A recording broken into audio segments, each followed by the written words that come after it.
ప్రాతర్వదామి లలితే తవ పుణ్యనామా కామేశ్వరీతి కమలేతి మహేశ్వరీతి శ్రీశాంభవీతి జగతాం జననీ పరేతి వాగ్దేవతేతి వచసా త్రిపురేశ్వరీతి శ్రీమాత శ్రీమహారాజ్ఞి శ్రీమత్సింహాసనేశ్వరి శ్రీశివా శివశక్తి ఐక్యరూపిణి లలితాంబిక. ఈ విజయదశమి పర్వదిన సందర్భంగా 5వ రోజున వేసేటటువంటి రూపం లలిత పరా భట్టారిక స్వరూపం. అమ్మవారు ఎలా ఉంటుంది? స్వచ్ఛమైన దేవతామూర్తి చక్కనైనటువంటి సింహాసనంలో కూర్చుంటుంది. పాశ అంకుశ శర చాప. అమ్మవారి ఎడమ చేతిలో పాశం, అమ్మవారి కుడి చేతిలో అంకుశం, అమ్మవారి వెనుక చేతిలో బాణం, అమ్మవారి ఇటువైపు వెనుక చేతిలో యథార్థమైన విల్లు. ఈ 4 ఆయుధాలని ధరించినటువంటి తల్లి కళ్ళ నిండుగా కరుణాతరంగితాక్షి.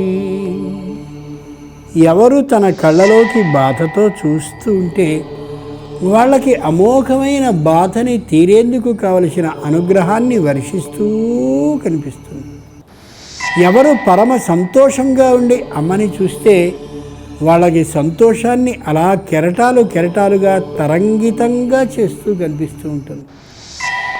అమ్మవారు 4 చేతులతో యథార్థంగా కనిపిస్తూ అలా తన కుడివైపున వినాయకుడు, తనకి ఎడమవైపున కుమారస్వామి కూర్చొని ఉండగా అమ్మవారికి కుడివైపున సరస్వతి వింజామరని వీస్తుంటే, ఎడమవైపున లక్ష్మీదేవి వింజామరని వీస్తుంటే ఇరువురిని ఓసారి ఇటుతలని తిప్పి అటుతలని తిప్పి పరామర్శ చేసి చాలా సంతోషంగా భక్తులందరికీ అనుగ్రహ వర్షాన్ని కురిపిస్తూ అభయ హస్తాన్ని ఇయ్యకపోయినా అభయాన్ని ఇచ్చినట్లుగా అర్థం చేసుకునే స్థితిని కలిగిస్తుంది. చిత్రమైన అంశం ఏమంటే సాక్షాత్తు శంకరుణ్ణి ఆసనంగా చేసుకుని ఆయన మీద కూర్చుని కనిపిస్తుంది. ఇదేమిటి, అమ్మవారు భర్త మీద కూర్చుంటుందా? ఏమైనా బాగుందా? ఇది భారతీయ హైందవ సంప్రదాయం అవుతుందా అని మనం అనుకుంటాం. కాదు, అమ్మవారికి ఉన్నటువంటి 1000 నామాల్లో ఒక నామం పేరు పంచప్రేతాసనాసీనా. ఏ శంకరుడున్నాడో ఆయన అమ్మవారు లేనటువంటి పక్షంలో ప్రేతతో సమానం. అంటే ఏ విధమైనటువంటి చలనాన్ని కూడా చేయలేడు. ఆ శంకరునికి సంపూర్ణమైనటువంటి శక్తిని ఇచ్చేటటువంటిది అమ్మవారు మాత్రమే. అంచేతనే లోకంలో మాట ఉంది, నాకైతే నడవాలని అనిపిస్తోంది కానీ లోపల శక్తి లేదయ్యా అంటూ ఉంటాం. లోపల శక్తి ఉంటేనే ఈ పైనుండేటటువంటి శరీరం ఏదైనా చేయగలుగుతుంది. శరీరము శక్తి అనే రెంటిలో శరీరం కంటే ముఖ్యమైనటువంటిది శక్తి. అమ్మవారు శక్తి స్వరూపిణి కాబట్టి ఏ విధమైనటువంటి అల్ప శరీరం లేనివాడికైనా సరే శక్తి కానీ ఆవహించినట్టయితే ధైర్యంగా ముందుకు దూసుకు వెళ్ళగలడు. శివ శక్తి ఐక్య రూపిణి లలితాంబిక. శంకరుడు కేవలం శరీరాన్ని ధరించినవాడు అవుతూ ఉంటే శంకరుడిలోనికి ఉత్సాహాన్ని రేకెత్తించి శక్తిని ఇచ్చేటటువంటి లక్షణం కలిగింది అమ్మ. అందుకే మృంగడి వాడు విపుండని మృంగడి దియు గరళమనియు మేలని ప్రజకు మృంగుమని సర్వమంగళ మంగళ సూత్రంబునింతమది నమ్మినదో మేలని ప్రజకు మృంగుమని సర్వమంగళ. కాలకూట విషయం దేవదానవులు ఇద్దరూ అలా సముద్రాన్ని చిలుకుతూ ఉన్నటువంటి సందర్భంలో పొగలు గొక్కుతూ రాగానే దేవతలందరూ పారిపోగానే శంకరుణ్ణి చూసి ఎందుకయ్యా ఆలోచిస్తావు, శక్తి రూపిణి నేనున్నాను కదా, ధైర్యంగా వెళ్ళి కాలకూట విషయాన్ని స్వీకరించి ప్రజకు సుఖం కాబట్టి ప్రజకు మేలు కాబట్టి నువ్వు స్వీకరించు, నా మంగళసూత్రపు శక్తి నాకు తెలిసిన యథార్థంగా తెలియచేసి ఏ తల్లి మనని రక్షించిందో లోకాన్ని, ఆ తల్లి లలితాదేవి. ఓ యథార్థాన్ని పరమేశ్వరి పాదాల సాక్షిగా మనవి చేస్తున్నాను. భక్తి టీవీలో 5.5 సంవత్సరాల పాటు లలితా సహస్రనామ వ్యాఖ్యని రోజుకొక్కొక్క నామం చొప్పున చెప్తే, నేను ఈ నామాన్ని అనుసంపుటి చేసుకుంటే ఆ కష్టం తీరుతుంది, ఈ నామాన్ని అనుసంపుటి చేసుకుంటే ఆ కష్టం తీరుతుందని ఏ మహానుభావులైన ఋషులు తెలియచేశారో ఆ సత్యాన్ని తెలియచేస్తే అలా పారాయణం చేసి ఆ కష్టాలని తరించిన వాళ్ళు ఉన్నారని మరోమారు పరమేశ్వరి పాదాలకి నమస్కరించి ఆమె సాక్షిగా మనవి చేస్తున్నాను. అంతటి శక్తివతి లలితాదేవి. ఆ లలితాదేవి ఈవేళ 5వ రోజున యథార్థంగా ఆశీర్వచనాన్ని చేస్తూ కనిపిస్తుంది. సచామర రమావాణి సవ్యదక్షిణ సేవిత. లలితాదేవికి కుడివైపున సరస్వతీదేవి ఇలా వింజామరని వీస్తూ ఉంటే, ఎడమ వైపున లక్ష్మీదేవి వీస్తూ ఉంటుందంటే వింజామరాన్ని. ఎంత గొప్ప విషయం! ఆడవాళ్ళు నోములు నోస్తూ ఉంటారు, వ్రతాలని చేస్తూ ఉంటారు. అక్కడ ఒక చిన్న ప్రశ్న వేస్తుంది అమ్మవారు ప్రత్యక్షమై, అమ్మాయి నీకు ధనవంతుడు కావాలా లేక విద్యావంతుడు భర్తగా కావాలా అని ఒక ప్రశ్న వేసిందిట. ఈవిడ బాగా ఆలోచించి, చదువు వల్ల ప్రయోజనం ఏమిటి, ధనం ఉంటే బాగుంటుంది కదా అని ధనవంతున్నే నాకు భర్తగా చేయి తల్లి అని ప్రార్థిస్తే, ధనవంతుడు అన్ని వ్యసనాలు కలిగిన వాడై మొత్తం నాశనమైపోయి అహంకార కారణంగా భ్రష్టుడైపోయినట్టుగా చివరికి వ్రతంలో నిరూపింపబడి, కాదు ధనవంతుడి కంటే విద్యావంతుడు గొప్ప అని కథ నిరూపిస్తుంది వ్రతం చివరిలో.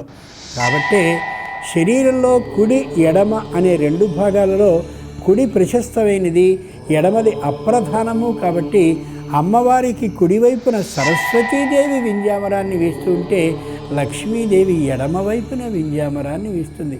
కాబట్టి ప్రతి వ్యక్తి ప్రాధాన్యాన్ని ధనానికి ఇవ్వాలా విద్యకి ఇవ్వాలా అంటే విద్యకే ప్రాధాన్యాన్ని ఇవ్వాలి.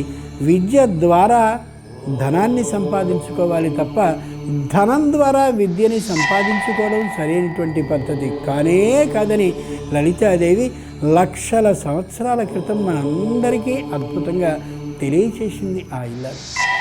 మరో అద్భుతమైన రహస్యం, ఏ అమ్మవారు ఉన్నారో ఆవిడ శివశక్తి ఐక్య రూపిణి లలితాంబిక.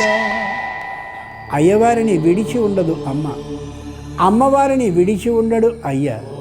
భారతీయ సంప్రదాయం భార్యాభర్తలు కలిసి ఉండడం మాత్రమే.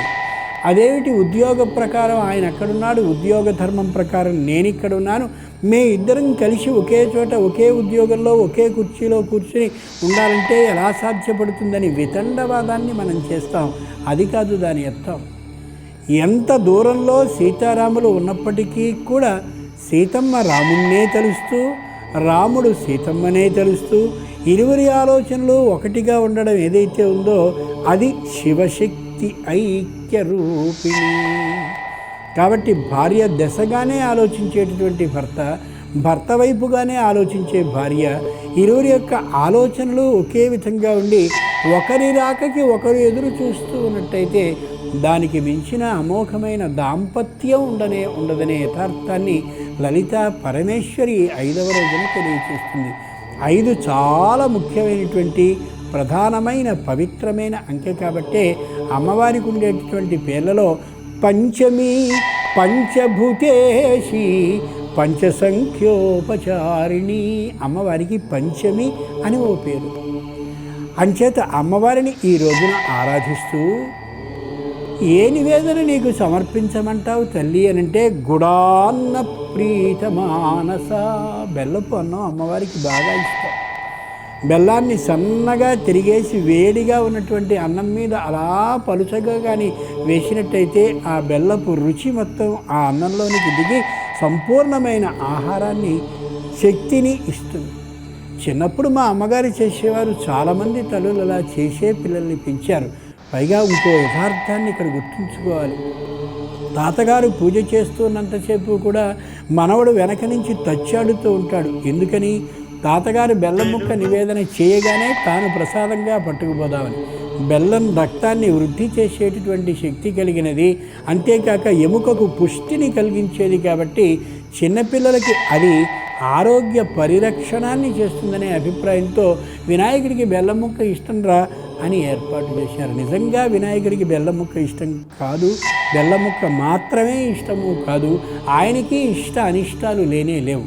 కాబట్టి పరమేశ్వరుని బెల్లపు అన్నంతో కానీ నివేదన చేసి ఆరాధించినట్టయితే పరమ ఆనందాన్ని, సుఖాన్ని, మనశ్శాంతిని కలిగిస్తుంది. తెలుగు వన్ ప్రేక్షకులైన మీ అందరికీ అమ్మవారి ఆశీస్సులు పుష్కలంగా ఉండాలని ప్రార్థిస్తూ, రేపటి రోజున అంటే 6వ రోజున సరస్వతి అలంకార విశేషాన్ని దర్శిద్దామని మనవి చేసుకుంటూ స్వస్తి.